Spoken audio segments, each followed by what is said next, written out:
नमस्कार दोस्तों, स्वागत है आप सभी का मेरे बीसी क्लासेस में। और चलिए समय न गवाते हुए सबसे पहले हम नीट जेआरएफ हिंदी का सिलेबस समझ लेते हैं। दोस्तों, किसी भी एग्ज़ाम को क्वालिफाई करने के लिए सिलेबस की जानकारी होना बहुत ही ज़रूरी है।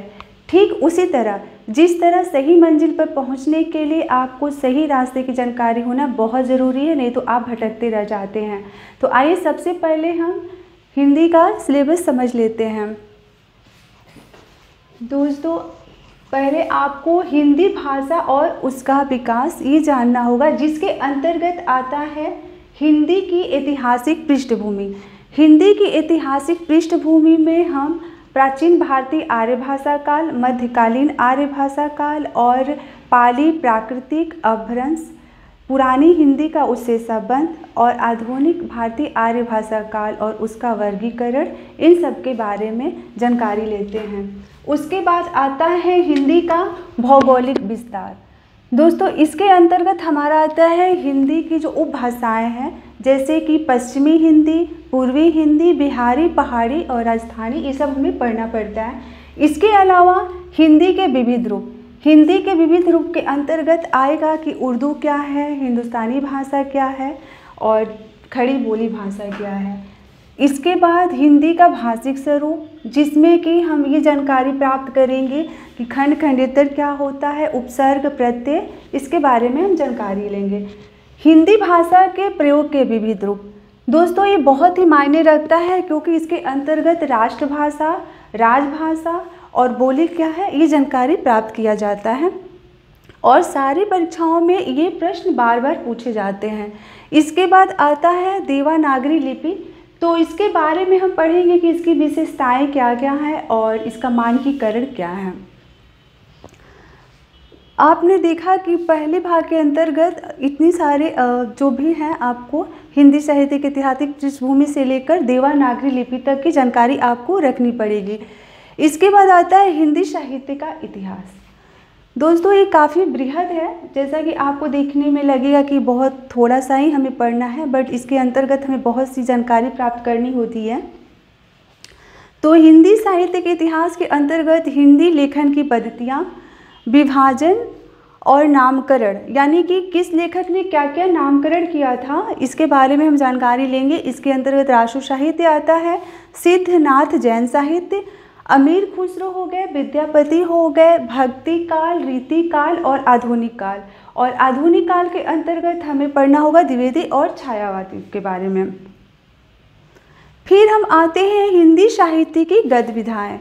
दोस्तों, हिंदी साहित्य की गद्य विधाओं के अंतर्गत हमें क्या क्या पढ़ना है, ये यहाँ पर आपको जानकारी अच्छे से मिल जाएगी।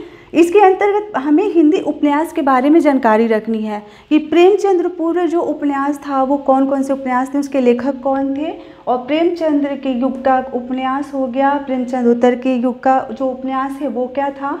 इसके बाद आता है हिंदी कहानी। हिंदी कहानी का विकास कब हुआ था, हिंदी कहानी का आंदोलन कब हुआ था, इसके कहानीकार कौन कौन थे, इसके बारे में हमें जानकारी रखनी होगी। इसके बाद हिंदी नाटक, नाटक जैसे भारतेंदु युग का नाटक हो गया, उनके पूर्व के जो लेखक थे उनके बारे में नाटक, प्रसाद युग का नाटक, इसके बारे में हमें जानकारी रखनी है। हिंदी निबंध है, हिंदी आलोचना है और हिंदी की अन्य गद्य विधाएँ और भी हैं। जैसा कि मैंने आपको पहले कहा था कि बहुत ही बृहद है, तो इसके अंतर्गत हमारा आता है रेखा चित्र हो गया, संस्मरण हो गया, जीवनी हो गया, रिपोर्टाज हो गया, आत्मकथा हो गया। ये सब हमें पढ़ना है हिंदी साहित्य के इतिहास के अंतर्गत। इसके बाद दोस्तों आता है साहित्य शास्त्र। साहित्य शास्त्र के अंतर्गत हम पढ़ेंगे काव्य के लक्षण कौन कौन से हैं, काव्य हेतु यानी काव्य के कारण जो होते हैं, रचना के कारण वो कौन कौन से हैं, और काव्य का प्रयोजन क्या है, और प्रमुख संप्रदाय, प्रमुख और उनके सिद्धांत। इसके अंतर्गत है आपका ध्वनि सिद्धांत, अलंकार, वक्रोक्ति आदि आदि बहुत सारी चीज़ें पढ़नी पड़ेंगी। इसके बाद शब्द शक्ति, काव्य गुण, काव्य दोष, प्लेटो के बारे में अरस्तु हो गए, Coleridge, Wordsworth, T S. Eliot, I S. Richard, नई समीक्षा, मितक पथांसी, प्रतीक और कल्पना बिंब, ये सब आपको पढ़ने पड़ेंगे साहित्य शास्त्र के अंतर्गत। इससे प्रश्न आपके दोस्तों बहुत सारे पूछे जाते हैं, तो इसकी जानकारी आपको रखना बहुत ही आवश्यक है। इसके बाद आता है वैचारिक पृष्ठभूमि। दोस्तों वैचारिक पृष्ठभूमि के अंतर्गत आपको भारतीय नवजागरण और स्वाधीनता आंदोलन कब हुआ था, किस कारण से हुआ था, और खड़ी बोली आंदोलन, लोहिया दर्शन, मार्क्सवाद के बारे में पढ़ना होगा आपको, अस्तित्ववाद और आधुनिकतावाद के बारे में भी जानकारी रखनी होगी। दोस्तों अब हम आते हैं हिंदी कविता के बारे में। हिंदी कविता, जैसा कि दोस्तों मैंने आप सबको पहले ही कहा था कि किसी भी मंजिल को पाने के लिए आपको सही रास्ते की जानकारी होना बहुत ही आवश्यक है। ठीक उसी तरह हमें हिंदी कविता में क्या क्या पढ़ना है, किस कवि को पढ़ना है, इसकी जानकारी बहुत ही आवश्यक है, क्योंकि कविताएं तो बहुत सारी रचनाएं की गई हैं और बहुत सारे कवि हुए हैं, लेकिन प्रमुख किन लेखकों को, किन कवियों को हमें पढ़ना है, उनकी प्रमुख रचनाएं जो हैं, किन रचनाओं को पढ़ना है, इन सब की जानकारी हम आपको यहाँ पर देंगे। तो यहाँ पर हम पृथ्वीराज रासो के बारे में पढ़ेंगे, अमीर खुसरो हो गए, विद्यापति और कबीर हो गए, जायसी हो गए, सूरदास, तुलसीदास, बिहारी सतसई, घनानंद, मीरा, और ये सब आपके भक्ति काल के कवि हो गए और रीति काल के।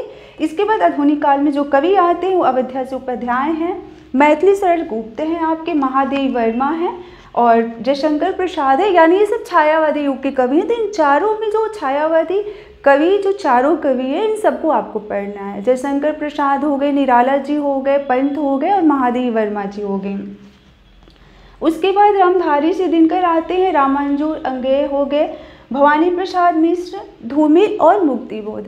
दोस्तों इन सभी कविताओं के और कविता के बारे में और प्रमुख कवियों के बारे में हमें पढ़ना है। दोस्तों हम आते हैं उपन्यास पर। दोस्तों उपन्यास और कहानी से हमारे बहुत सारे प्रश्न बनते हैं, और ये किस प्रकार के प्रश्न बनते हैं इसको मैं आपको सिलेबस के साथ साथ ये भी बताऊंगी। तो सबसे पहले आइए उपन्यास समझते हैं, जिसमें है देवरानी जेठानी, जिसे पंडित गौरीदत्त ने लिखा था।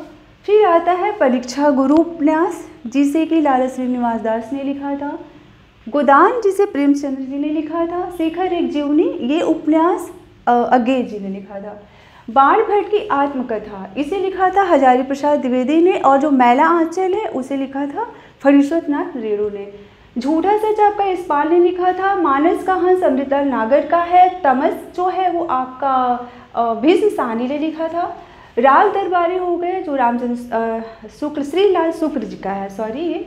और जिंदगी नामा आपका कृष्णा शोभती ने लिखा था। आपका बंटी, जिसे लिखा था मनु भंडारी ने। दोस्तों आपका बंटी बहुत बार ये उपन्यास से संबंधित प्रश्न पूछे गए हैं, और ये प्रश्न ये बनता है सबसे ज़्यादा कि इसमें किस समस्या को उठाया गया है। तो इसमें दोस्तों तलाक के बाद जो बच्चों पर प्रभाव पड़ता है, उसी समस्या को, जो दुष्प्रभाव उसके पड़ते हैं, इसमें समस्या को उठाया गया है। धरती धरना अपना ये भी उपन्यास है। और फिर हम आते हैं हिंदी कहानी पर। हिंदी कहानी में चंद्रदेव से मेरी बातें और दुलाई वाली, इसे लिखा था वंग महिला, राजा राजेंद्र घोष बाला करके उनका है नाम, कुछ इस तरह उन्होंने लिखा था। और एक टोकरी भर निधि, माधव प्रसाद सप्रे ने लिखा था। और ईदगाह लिखा था प्रेमचंद्र ने। और दुनिया का अनमोल रतन भी प्रेमचंद्र की ही कहानी है। कानों में कंगना, राधिका रमन सिंह ने लिखा था। उसने कहा था। दोस्तों इससे बहुत, इस कहानी से प्रश्न पूछे जाते हैं कि इसके लेखक कौन है और इसमें किसका वर्णन है। ये प्रेम पर आधारित ये कहानी है। तो उसने कहा था। चंद्रधर शर्मा गुलेरी ने लिखा था। आकाशदीप लिखा था जयशंकर प्रसाद जी ने। अपना अपना भाग्य जनेंद्र जी ने लिखा था। तीसरी कसम फणीश्वर नाथ रेणु ने लिखा था। और लाल पान की बेगम उन्हीं की है। गैगरीन आपका अज्ञे जी की है। गोसी का घटवार आपका शेखर जोशी का है। अमृतसर आ गया है। और चीप की दावत ये आपकी भीष्म साहनी की है। तो ये सब आदि आदि हमें आपको पढ़ने पड़ेंगे कहानियों में। फिर आता है हिंदी निबंध। हिंदी निबंध में दिल्ली दरबार दर पर भरतुंसी कैसे हो सकती है, शिवमूर्ति शिव शंभू की चिट्ठी, कविता क्या है, नाखून क्यों बढ़ते हैं, मेरे राम का भुकुट भीड़ रहा है, मजदूरी और प्रेम, उत्तरा फाल्गुनी के आसपास, ऊर्जा मुसाविर, संस्कृति और सौंदर्य। ये जो निबंध है ये सिर्फ आपको इतना पढ़ना है। फिर आता है हिंदी नाटक, जिसमें अंधेरी नगरी और भारत दूरदर्शन के बारे में पढ़ना है। चंद्रगुप्त, जो जयशंकर प्रसाद की सबसे अच्छे नाटकों में माना जाता है। चंद्रगुप्त, स्कंदगुप्त और ध्रुव स्वामी, ये सबको आपको पढ़ना पड़ेगा। अंधा युग, सिंदूर की होली, आधे अधूरे, आषाढ़ का एक दिन, आगरा बाजार, बकरी, एक और द्रोणाचार्य, अंजू दीदी और महाभोज। महाभोज भी मन्नू भंडारी का ही है। इसके बाद आता है आत्मकथा, जीवनी तथा अन्य गतिविधियाँ जो भी आपकी हैं, ये सब पढ़ना पड़ेगा। दोस्तों ये रहा आपके सिलेबस की जानकारी, जिसे मैंने आपको बताया कि नीट जेआरएफ की हिंदी साहित्य की तैयारी के लिए आपको क्या क्या पढ़ना आवश्यक है और इसके सिलेबस क्या क्या है और किस तरह के प्रश्न पूछे जाएंगे। और इसमें प्रश्न हिंदी कहानी में ज़्यादातर यही बनता है कि इसके लेखक कौन है, या इसकी समस्या को इस कहानी या उपन्यास में उठाया गया है, या ये पात्र किस उपन्यास और कहानी के हैं। तो ये रहा आपका सिलेबस। और दोस्तों अगर आपको तैयारी करनी है, बहुत सारे समय कम है और बहुत सारी बुक जैसा कि सभी लोग नहीं पढ़ पाते हैं, और अगर बुक्स ले भी लेते हैं तो समझ में नहीं पाते कि हम क्या पढ़ें क्या नहीं पढ़ें और नोट्स कैसे बनाएं, तो इसके लिए आपको चिंता करने की आवश्यकता नहीं है। दोस्तों बहुत सारी बुक का जो किताबों का सार है मैंने इस मटेरियल में रखा हुआ है। आप इस मटेरियल को कॉल करके ऑर्डर कर सकते हैं, और जो भी जानकारी आपको चाहिए नीट जेआरएफ के बारे में आप कॉल करके हमें पूछ सकते हैं, या जो भी आपके मन में प्रश्न है नीट जेआरएफ से संबंधित तो आप हमें कमेंट में करके पूछ सकते हैं।